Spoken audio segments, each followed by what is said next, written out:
Welcome to Starbound. My name's the Voice Ogre, and I'll be your narrator today. Nearly 500 supporters get early access to our stories, including brand new stories of Sunspire Academy, which I happen to do, and Freyrin and Rimiki. If you'd like to unlock early access and support new episodes and future series, tap Join below to become a Starbound member. Now, let's get into today's story. And to your left, you'll see an authentic human engaged in the ancient ritual of sourdough cultivation. A practice dating back to their pre-space era, when they still feared microorganisms rather than cultivating them for interstellar commerce.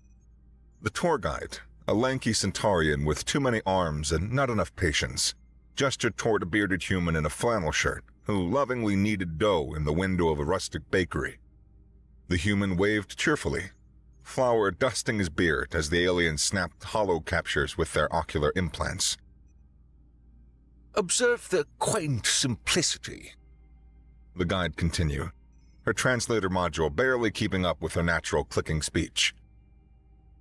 Earth has maintained this museum-quality preservation of their primitive lifestyle for generations.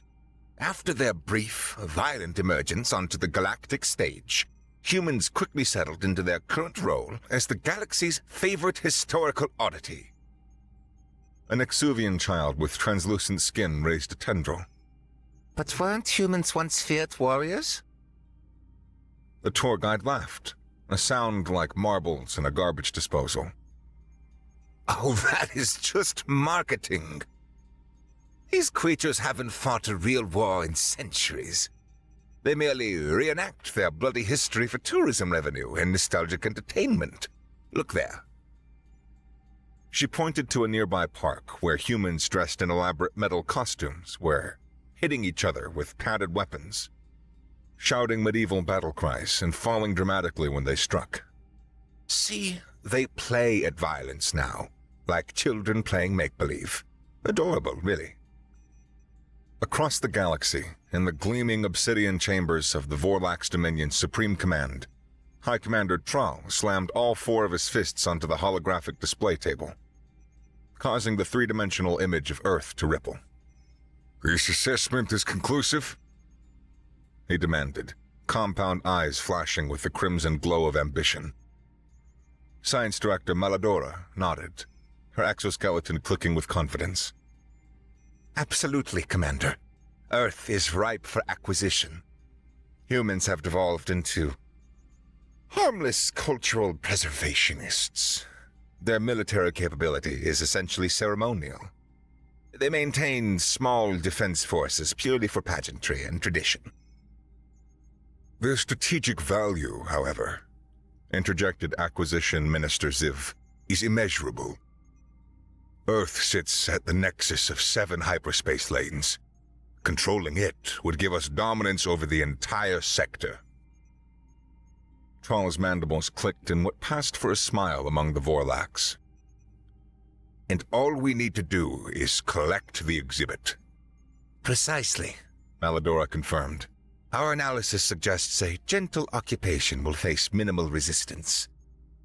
Humans are soft creatures who value comfort and peace. They'll accept our protection." "Prepare the pacification fleet," Thrall ordered.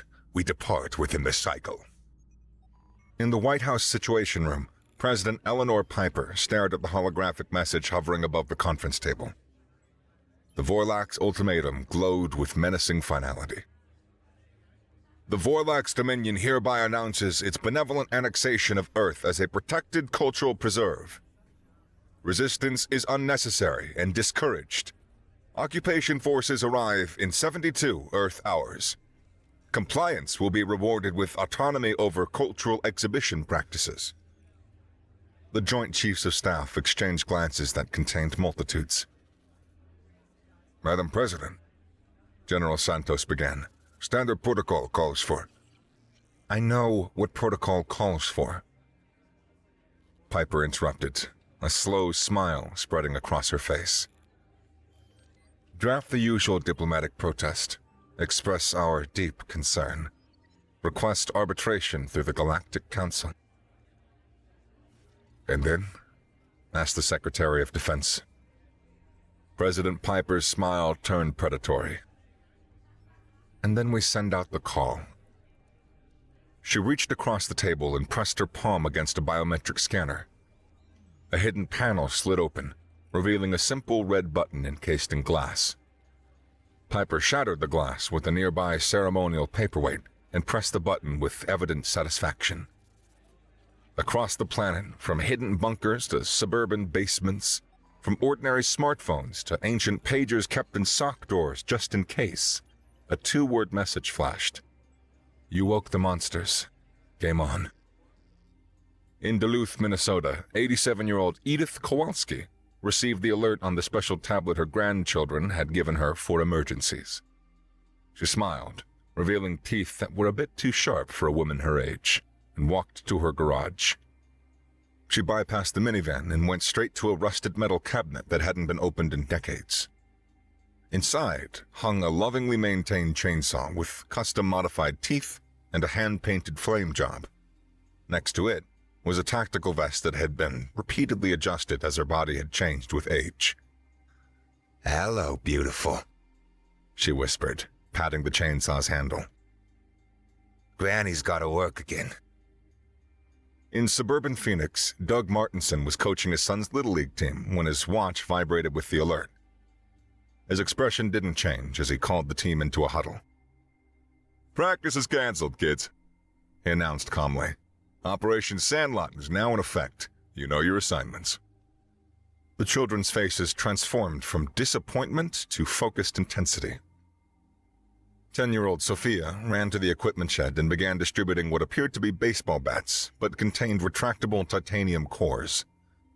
8-year-old Miguel whistled a complex pattern, and from the nearby park, 12 ostriches emerged from what had appeared to be an ordinary petting zoo. "Everybody remember," Doug called out as children mounted the giant birds with practiced efficiency. "Check your comms, stick to your squads, and homework is still due when this is over." In Seattle, Dr. Aisha Patel was finishing her rounds at the University Veterinary Hospital when the alert came through. Without a word, she walked over to the recovery ward where 20 German Shepherds, Malinois, and Labradors were supposedly recuperating from various minor procedures. She pressed her palm against a hidden scanner disguised as a light switch, and the entire wall slid away, revealing a high-tech armory sized specifically for canine operatives. "SEAL Team Ruffs," she announced to the suddenly alert and completely healthy dogs. "Activation Protocol Cable 9er. Suit up." The dogs, moving with military precision, allowed themselves to be fitted with lightweight body armor and communication equipment specially designed to fit their frames. "The aliens think we're docile," Dr. Patel said, scratching behind the ear of a particularly fierce-looking shepherd as she attached a tactical camera to his collar. "Let's show them what Earth's best friends can really do." The Vorlax pacification fleet arrived exactly when they said they would, materializing in Earth's orbit with pompous spectacle. Their ships, sleek, obsidian constructs shaped like elongated scarabs, positioned themselves strategically over major population centers. Commander Trawl chose Washington, D.C. for his personal landing site, selecting the National Mall as the stage for Earth's ceremonial surrender. His dropship descended through the atmosphere with theatrical slowness, flanked by an honor guard of smaller craft arranged in the Vorlax formation of absolute dominance. As they approached the landing zone, Science Director Maladora studied the sensor readings with growing satisfaction. "Observe, Commander," she chittered excitedly. "The humans have gathered to witness our arrival, just as predicted. They appear to be organizing themselves into reception lines." Trawl examined the visual feed. Indeed, hundreds of humans had assembled on the mall, many wearing colorful historical garments, knights in chainmail, people in Revolutionary War uniforms, Vikings with horned helmets, and what appeared to be suburban parents in matching t-shirts labeled Capital Tour Group. All were arranged in orderly rows, facing the descending ships with expressions of awe. "Magnificent," he purred. "Prepare the amplification system. I shall address our new subjects personally." The main ship settled onto the grass with a hydraulic hiss, The ceremonial ramp extended with deliberate grandeur as Vorlak's troops in gleaming ceremonial armor formed a corridor of authority. Commander Traal emerged, resplendent in his conquest regalia, and approached the edge of the ramp. People of Earth! His voice boomed through the amplification system. You are now under the benevolent protection of the Vorlak's Dominion. Register with our processing units for assignment to appropriate cultural preservation duties. Compliance will ensure your comfort. For a moment, the assembled humans remained perfectly still. The few even stepped forward, carrying clipboards and forms as if ready to begin the registration process. It was at that precise moment that a monstrous thwomp sound echoed across the mall. Traal turned just in time to see a flaming projectile arcing through the sky. What appeared to be a lawnmower, wrapped in burning rags before it crashed directly into the command tent being erected behind the landing zone. The structure exploded in a spectacular fireball. Whirling back toward the humans, Traal was just in time to see the entire facade drop. The knight in the front row pulled the ripcord on his historical chainmail, transforming it into articulated combat armor as he drew what appeared to be a ceremonial sword, but now hummed with plasma energy. Welcome to Earth, motherfuckers! The knight bellowed, charging forward. The Viking contingent ripped off their foam replica horned helmets to reveal actual combat helmets beneath, with targeting systems that immediately locked on to the Vorlak's honor guard. From beneath their furs, they produced what appeared to be ancient battle axes that, with the flick of a switch, began vibrating at molecular shearing frequencies. For Valhalla, bitches! They screamed in unnerving unison. Most disturbing of all were the suburban parents from the tour group, who unzipped their fanny packs to reveal bandoliers of what appeared to be homemade explosive devices constructed from everyday items. One woman pulled out what looked like a blender with wires sticking out of it. I've been waiting years to try this Pinterest hack. She said as she hurled the device towards the nearest Vorlak's dropship. Across the National Mall, absolute chaos erupted. What the Vorlaks had interpreted as an orderly surrender transformed into a meticulously coordinated attack from all directions. From behind the Lincoln Memorial, a trebuchet, an actual wooden medieval siege engine that tourists had assumed was part of some historical exhibit, launched another flaming lawnmower that crashed through the bridge window of the Vorlak's command ship. Science Director Maladora shrieked in confusion as her security detail formed a protective circle around her. This is impossible! Our intelligence indicated they lost all military capability. They're using primitive weapons! A Vorlak security officer collapsed beside her, a knitting needle protruding from the gap in his exoskeletal armor at precisely the location of a vital nerve cluster. Maladora looked up to see a group of elderly human females advancing toward them, wielding what appeared to be craft supplies with terrifying expertise. That's for canceling my favorite baking show, you overgrown cockroaches! Shouted one gray-haired woman, already drawing another needle from a ball of yarn. Maladora's communicator crackled with panic from all landing sites around the planet. From Central Park in New York came reports of mounted cavalry on ostriches. From Tokyo, Vorlak's forces were being driven back by what were described as small humans on wheeled platforms emitting sonic warfare screams. From Sydney came only static, punctuated by what sounded like gleeful laughter and something about drop bears. In the skies above London, Vorlak's flight commander Zalvik struggled to maintain formation as a squadron of interceptors pursued what appeared to be an obsolete human aircraft. Biplanes and propeller-driven contraptions that should have been easy targets. Target locked, he announced, preparing to fire on a particularly slow-moving antique with RAF markings. His targeting system suddenly went haywire as thousands of small objects appeared on his scanner, seemingly launched from the ancient aircraft. A moment later, his view screen was covered in paper. Are these paper airplanes? his co-pilot asked in disbelief.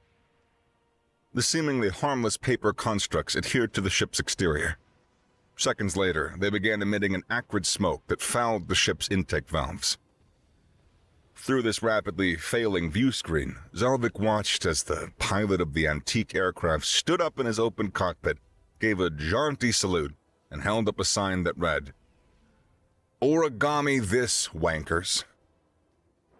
In suburban Atlanta, squad leader Nock led his unit through what humans called a shopping mall, expecting to find cowering civilians hiding among the commercial displays.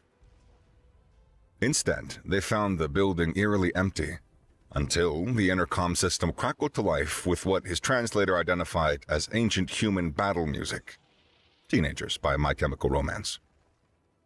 Suddenly, from behind clothing racks and food court counters, dozens of human adolescents emerged, wielding an assortment of improvised weapons.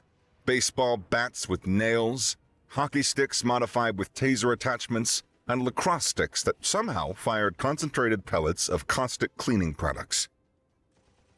For the TikTok algorithm! They screamed in unison, swarming forward with terrifying speed. Nock had just enough time to notice their matching t-shirts, apparently identifying them as members of something called Debate Club before they overwhelmed his position. The last thing he heard on his comm unit was his second-in-command screaming, "They're just children!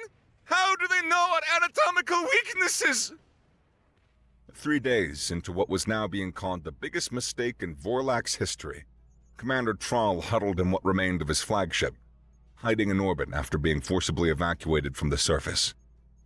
His once gleaming armor was scorched and dented. One of his 4 arms hung useless at his side, and his compound eyes had dulled with fatigue and confusion. "Explain this to me again," he hissed at the trembling intelligence officer. "How did we miss this level of military preparation? Where are they getting these weapons?" The intelligence officer nervously manipulated the holographic display, showing footage captured from around the planet. "Sir, it appears we fundamentally misunderstood human culture," the officer began. "What we interpreted as historical recreation was actually continuous training." The display showed humans in medieval costumes engaged in what had been identified as harmless fantasy roleplay. Except now the footage continued to show those same individuals executing perfect military maneuvers against Vorlak's forces, their foam swords replaced with vibroblades, their costume shields now projecting energy barriers. These live-action roleplayers maintain extensive combat training regimens disguised as games. They practice formations in tactical communication and equipment maintenance for fun. The display shifted to footage of humans in camouflage clothing firing projectile weapons in a woodland setting. Weapons that have been classified as recreational simulation devices. These airsoft enthusiasts have been conducting full-scale military simulations for decades. They've mapped urban warfare tactics for nearly every major city. We thought what we thought were toys. The officer swallowed hard. Their toys were modular platforms designed to be rapidly converted to lethal configurations. Troll chittered in disbelief. "Are you telling me their entire species has been maintaining combat readiness while pretending to be peaceful?" "Worse, sir," the intelligence officer continued. "They've been innovating. These aren't conventional military tactics. They're asymmetrical warfare techniques developed by civilians as these." The display showed a Vorlak's patrol being ambushed by what appeared to be delivery drones modified with cutting implements. That's the Drone Racing League, apparently a sports entertainment group that just happened to produce experts in remote piloting and electronic warfare. Another image showed Vorlak's communications being overwhelmed by nonsensical image patterns. And this is something that they call meme warfare. Psychological operations developed on their primitive information networks for entertainment purposes, now weaponized against our neural systems. Trawl stared at the display in horror. They turned their entire civilization into a sleeper army? Why? What possible threat were they preparing for? The intelligence officer's mandibles clicked nervously. According to interrogated subjects, sir, they weren't preparing for anything specific. They just never stopped preparing. One human told our field agent, and I quote, "Better to have it and not need it than need it and not have it." In the ruins of Chicago's Millennium Park, Specialist Trev Moore cautiously led his reconnaissance unit through the urban battlefield. 3 days of fighting had transformed the once pristine cultural center into a hellscape of improvised fortifications and booby traps. Movement ahead. His point scout chittered quietly, indicating a structure that human signs identified as Buckingham Fountain. Trevmore signaled for the unit to take cover as he studied the area through enhanced optics.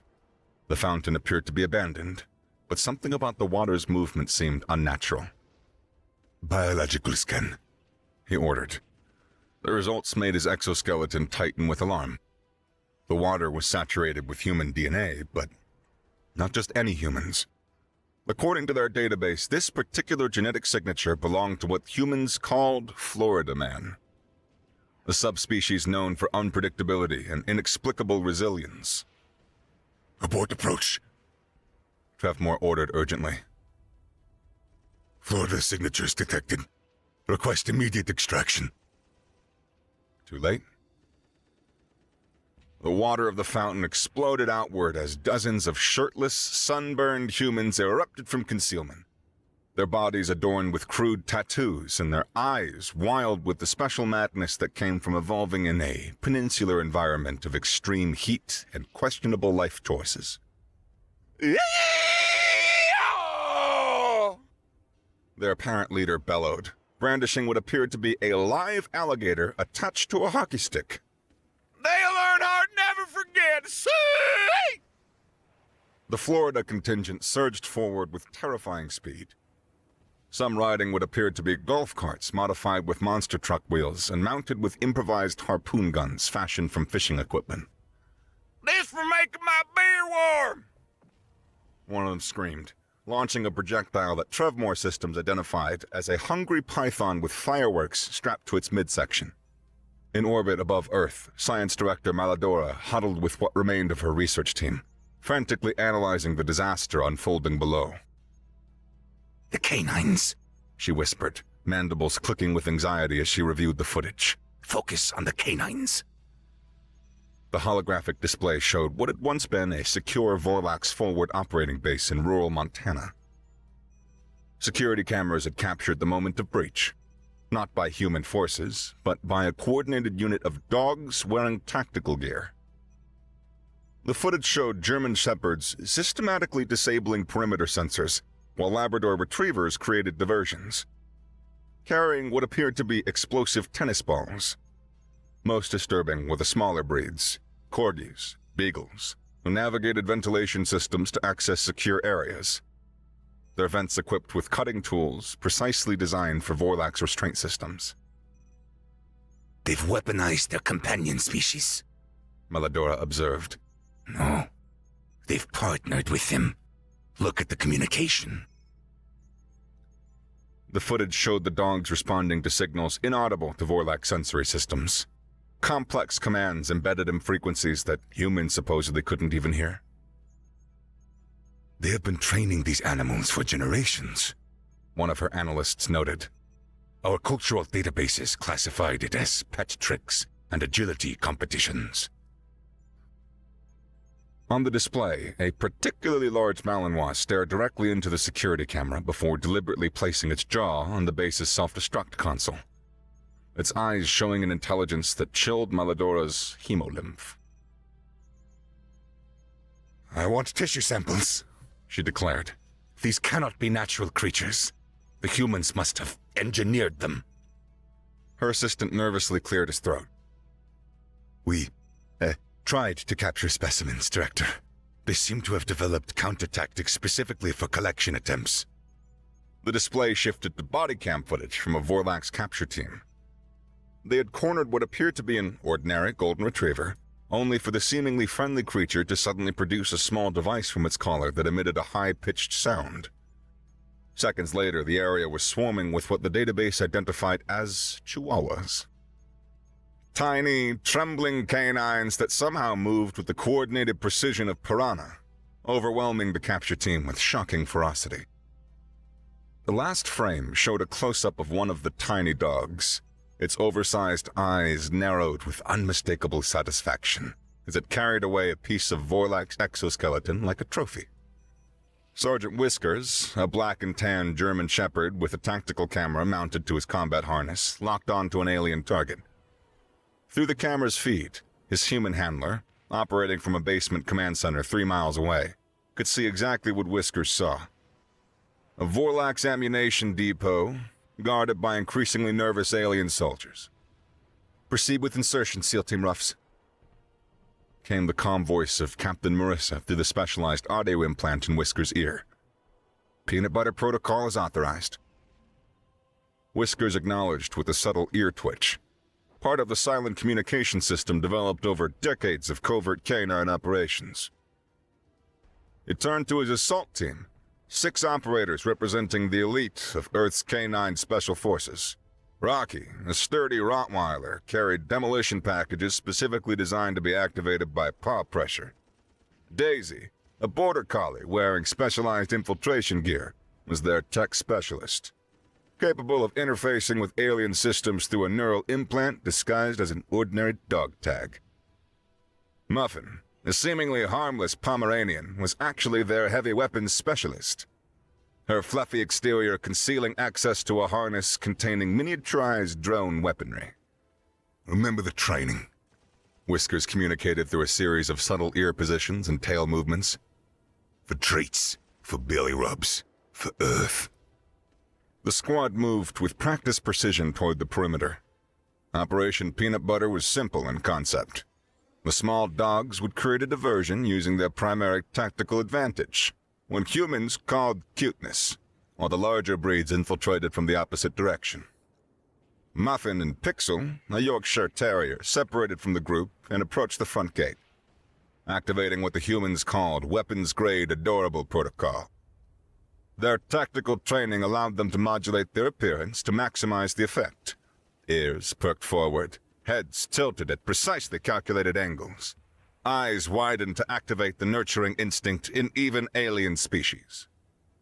Through his camera feed, Whiskers watched as the Vorlax guards noticed the small dogs. As predicted by xenobiological intelligence, the aliens couldn't resist the evolutionary manipulation encoded in those tiny, fuzzy faces. "Look at the indigenous fauna," one guard chittered to another, lowering his weapon. "They're harmless companion animals. The database says humans keep them for emotional support." The guards bent down, extending tentacle-like appendages toward the small dogs, who responded with calculated tail wags. "Target's engaged." Whiskers signaled to his infiltration team. "Execute in 3, 2, 1. At that exact moment, Muffin and Pixel activated their specialized harnesses.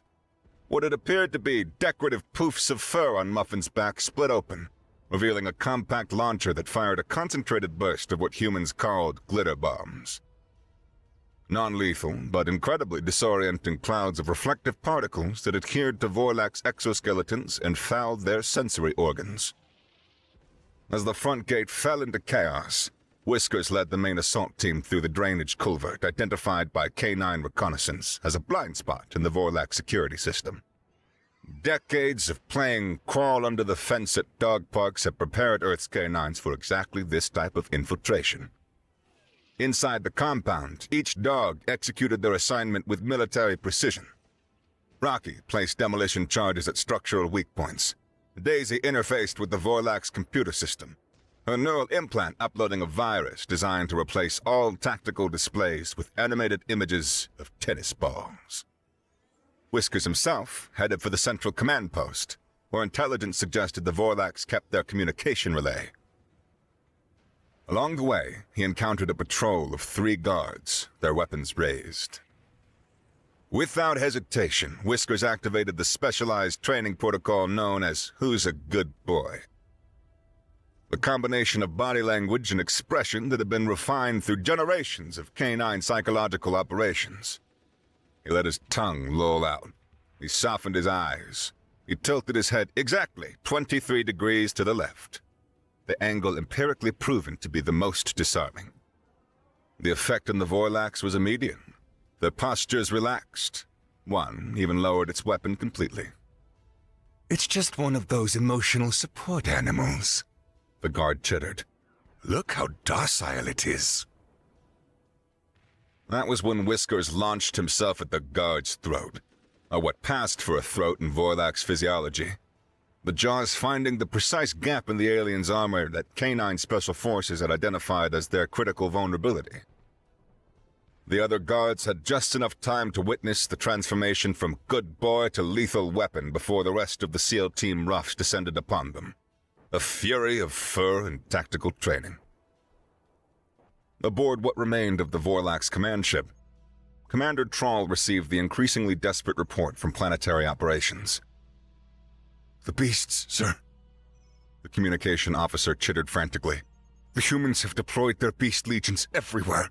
They're in our systems, they're in our bases, they appear to be organizing our surrender. That's impossible. Troll hissed. They're just animals, non-sapient support creatures. The comms officer exoskeleton paled. Sir, with respect, we were wrong. Look. The display showed security footage from their Sydney base. A group of what appeared to be border collies had herded captured Vorlax soldiers into a containment area. The dogs moved with unmistakable purpose, coordinating through subtle signals and vocalizations pitched outside the range of Vorlax hearing. Most disturbing of all was the footage from their Moscow base, where a massive Caucasian shepherd wearing what appeared to be a modified officer's uniform sat behind the commandeer desk of the base commander. The enormous dog was clearly reviewing tactical displays, occasionally barking orders that smaller dogs then carried out with military precision. Sir, the comm officer whispered, we've intercepted their communications. The humans, they call the dogs good boys and good girls. But sir, those aren't just terms of endearment. They're rank designations in what appears to be a parallel military structure. Troll's mandibles clicked in disbelief. Are you suggesting these creatures have their own command hierarchy? Worse, sir.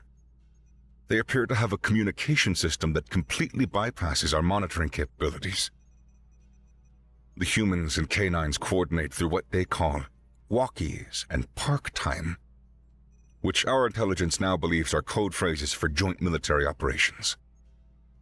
The display shifted to footage of what appeared to be an ordinary dog park from their pre-invasion surveillance. What had been classified as recreational activity now took on a sinister cast.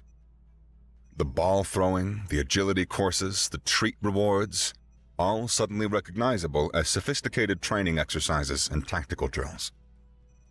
Sir, the intelligence officer concluded grimly, every belly rub was a briefing. Every game of fetch was a rehearsal for retrieving enemy technology. They have been preparing for centuries, disguising it as companionship. 1 week into the invasion, the Vorlax Dominion was facing a catastrophic military failure unlike anything in their expansionist history. Their ground forces had been reduced to isolated pockets of resistance. Their orbital platforms had been compromised by what appeared to be civilian-grade rockets modified with military guidance systems and warheads fashioned from everyday kitchen appliances. In the ruined command center of his flagship, Commander Troll authorized the unthinkable: the deployment of the Dominion's most advanced biomechanical combat platforms, the XV-1 Devastator units. Release the Devastators, he ordered, his voice hollow with the knowledge that this extreme escalation would forever mark his name in Vorlax history. Target their main population centers. Show them the consequence of resistance.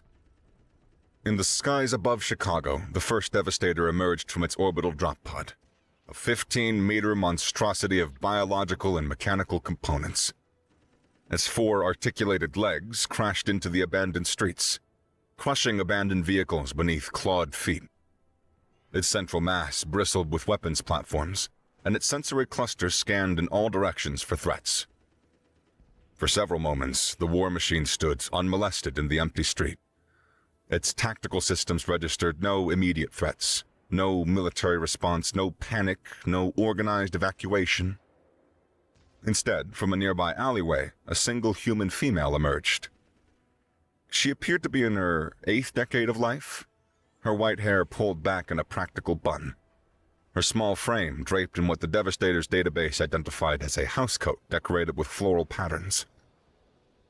The human female stopped 20 meters from the war machine and placed her hands on her hips in what the Devastator's behavioral analysis module identified as a disapproving grandmother gesture. Well, She called out, her voice carrying surprising authority. aren't you just the biggest cockroach I ever seen? The Devastator's weapon systems activated automatically, targeting the lone human. Before it could fire, however, the elderly woman reached into her housecoat pocket and withdrew a small device that she pointed at the ground beneath the war machine. My late husband Earl always said I should have thrown out his mining equipment after he passed. She remarked conversationally. Shows what men know. She pressed the device, and the street beneath the Devastator erupted as dozens of precisely placed demolition charges, apparently installed years before as part of what humans called prepper infrastructure, detonated simultaneously. The war machine crashed through the collapsing street into the sewer system below, where its sensor suddenly detected hundreds of smaller heat signatures converging on its position. The Devastator's external cameras captured the approach of what appeared to be ordinary sewer rats, except these rodents moved with unnatural coordination and wore tiny harnesses containing what appeared to be corrosive chemical packages. From the street level, the elderly woman leaned over the edge of the massive crater and called down cheerfully. Meet Chicago's other residents. We've had a mutual defense pact with them since the 20s. Rats get sanctuary, we get emergency assault forces. That's what you space bugs don't understand about Earth. Even our vermin are weaponized. In rural Kentucky, another Devastator unit landed near what its tactical database identified as a culturally irrelevant agrarian settlement, a collection of farms and workshops populated by humans who maintained outdated mechanical transportation and power generation systems. The war machine identified minimal threat levels as it advanced towards the settlement. Its sensors detected primitive combustion engines, metalworking facilities, and stockpiles of highly flammable fossil fuels, all tactically insignificant against its advanced armor and weapons. As the Devastator reached the settlement's main access road, it encountered a barricade of modified agricultural vehicles, tractors, combines, and something the database identified as monster trucks. Standing atop the largest vehicle was a human male wearing denim coverings and a cap bearing the logo John Deere for Life. Well now, The human called out, seemingly unconcerned by the weapons trained on his position. ain't you the fanciest lawn monster I ever did see? The Devastator's threat assessment suddenly spiked as its sensors detected unusual energy readings from the assembled vehicles. What appeared to be primitive combustion engines had been modified with components that the war machine's database could not identify. Hybrid technologies cobbled together from consumer electronics, industrial equipment, and what appeared to be repurposed alien technology salvaged from earlier battles. See, the thing about country folk, The human continued, patting the vehicle beneath him affectionately. we've been fixing our own stuff since before your grandpappy was a twinkle in whatever passes for your daddy's eye. Ain't nothing we can't hack, crack, or modify if you give us a decent set of wrenches in case of bear. The human raised a device that appeared to be a standard remote control for recreational vehicles, modified with components scavenged from Vorlac's communication systems. Y'all ever heard of a little thing called tractor pulling? The human asked with a grin. It's where you see who's got the most powerful engine. Let me show you how we do it down here. He pressed the control, and every modified vehicle in the barricade activated simultaneously. Their hybridized engines roaring with power far beyond their original specifications. What the Devastator had classified as primitive combustion engines were now generating electromagnetic pulses precisely calibrated to the war machine's operating frequencies. The Devastator systems began to fail as the concentrated energy disrupted its neural networks. Its legs locked in place as conflicting commands flooded its processors. Call that a Kentucky hug? The man laughed, jumping down from his tractor. Now let's see what you got under the hood. Behind him, dozens of coverall-wearing humans emerged from workshops, carrying cutting tools and diagnostic equipment that had been repurposed for alien anatomy. Their expressions held the special gleam of mechanical enthusiasts encountering a fascinating new system to disassemble. Dibs on the laser cannon for my bass boat. One of them called out. In Silicon Valley, the Devastator that landed near a major technology campus encountered no immediate resistance. Its sensors detected that the buildings were largely empty, with only a small group of humans gathered in what appeared to be a central meeting area. They sat in a circle, tapping on primitive information devices, seemingly oblivious to the war machine's arrival. The Devastator advanced, weapons charged, anticipating easy elimination of these unaware targets.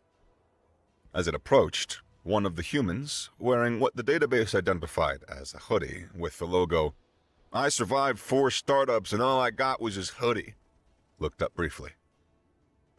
"Oh, hey," he called out casually, barely glancing away from his device. "You're right on time. We're just finishing up this patch." The Devastator paused, its threat assessment systems unable to classify this unexpected response. It scanned the humans more carefully, noting the excessive caffeine levels in their biological signatures and the sleep deprivation indicators consistent with what its database classified as software developers in crunch mode.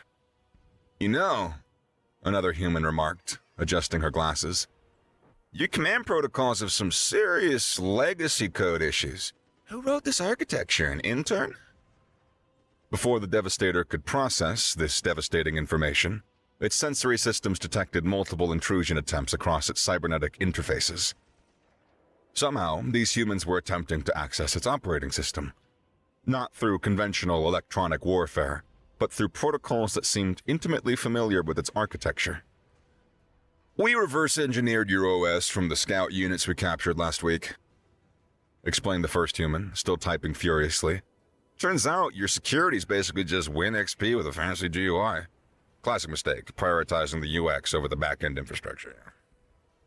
The Devastator initiated defensive protocols, attempting to lock down its systems, but the intrusion had already spread too far.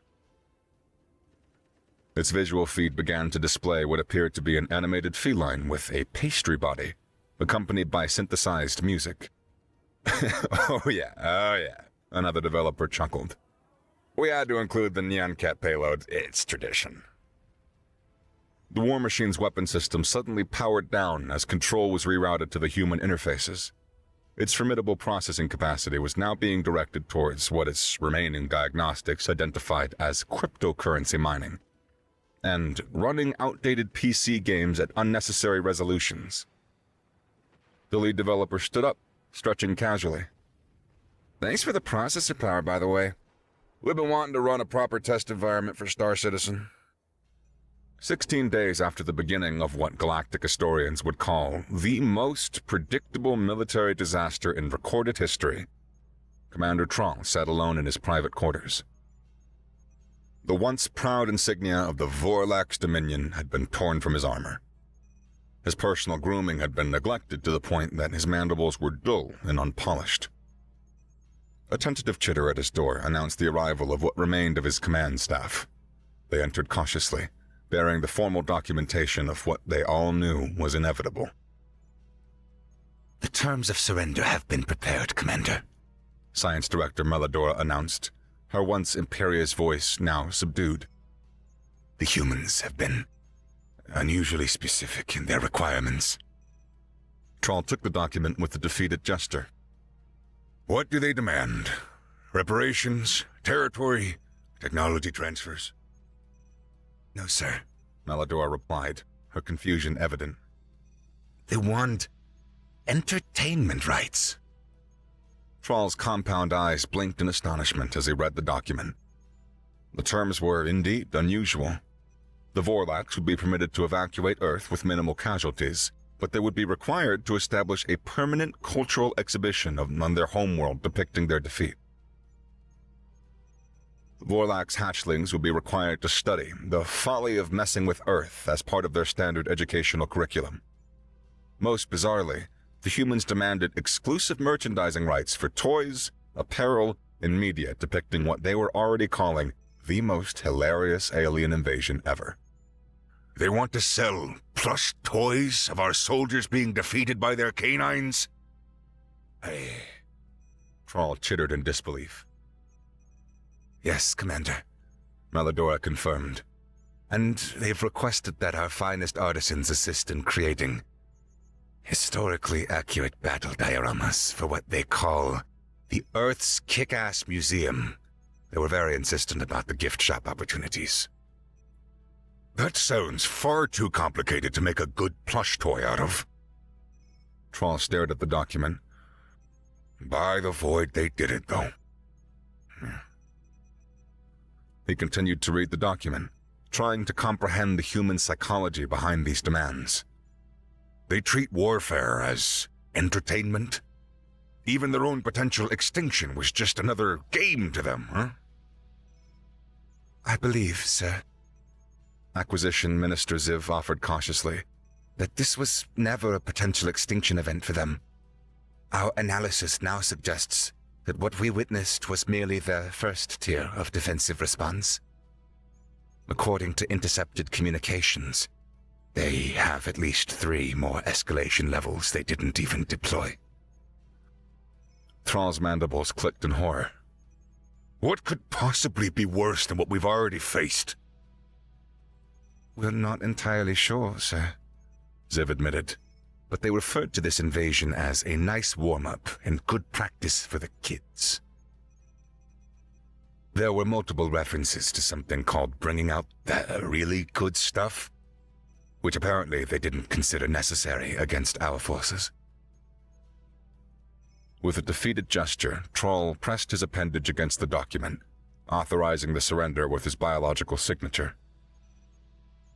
Inform the Dominion Council that I take full responsibility for this disaster, and schedule me for the first educational tour. I should witness the consequences of my arrogance personally. 1 month after the Vorlax evacuation, Earth had largely returned to normal, or what passed for normal on humanity's home planet. In Central Park, tourists once again watched historical reenactors staging a Revolutionary War battle, complete with period costumes and black powder muskets. None of them seemed to notice that the historical accuracy consultants supervising the event were wearing discrete medals from the recent conflict. In suburban Minnesota, Little League practice resumed on the fields that had just weeks earlier served as staging grounds for ostrich cavalry charges. Coach Martinson watched with apparent casual interest as his third baseman executed a perfect throw to first. The same motion that had allowed the child to launch EMP grenades with remarkable accuracy during the defense of Minneapolis. In Florida, shirtless men once again wrestled alligators for the amusement of tourists. Their battle scars from alien combat indistinguishable from the usual injuries sustained in America's most chaotic state. And in Washington, D.C., President Piper signed the final declaration ending the state of emergency, returning the nation to peacetime status. As the cameras recorded the historic moment, a German shepherd with distinctive tactical harness markings sat at perfect attention beside her desk, its intelligent eyes watching the proceedings with unmistakable satisfaction. After the press had been dismissed, Piper knelt beside the dog, the famous Sergeant Whiskers, whose exploits against the Vorlax had already become legendary. Well, old friend, she said, scratching behind his ears in exactly the spot that their years of partnership had established as his preference. You think they learned their lesson? The dog's ears twitched in what only a human with specialized training would recognize as canine tactical communication. Negative. Others will come. They always do. Piper sighed, standing to look out the window at the peaceful spring day. Citizens strolled the National Mall, where, just weeks earlier, they had operated trebuchets and deployed homemade explosives with enthusiastic skill. Now, they were back to taking selfies and complaining about the humidity. I suppose you're right, she acknowledged. Good thing we never really retire, isn't it? In response, Sergeant Whiskers gave a perfectly ordinary-seeming tail wag, which translated through their private communication system to retirement. No, friend. It's just in a mission. Around the world, bread continued to bake. Children played in parks. Historical enthusiasts polished their replica armor and practiced their sword play. Dogs chased balls and performed tricks for treats. And somewhere, in every neighborhood, someone was always preparing. Tinkering in a garage, practicing at a range, studying tactics disguised as games, or simply keeping the skills sharp through daily routines that looked to the casual observer like nothing more than ordinary human pastimes. Just in case.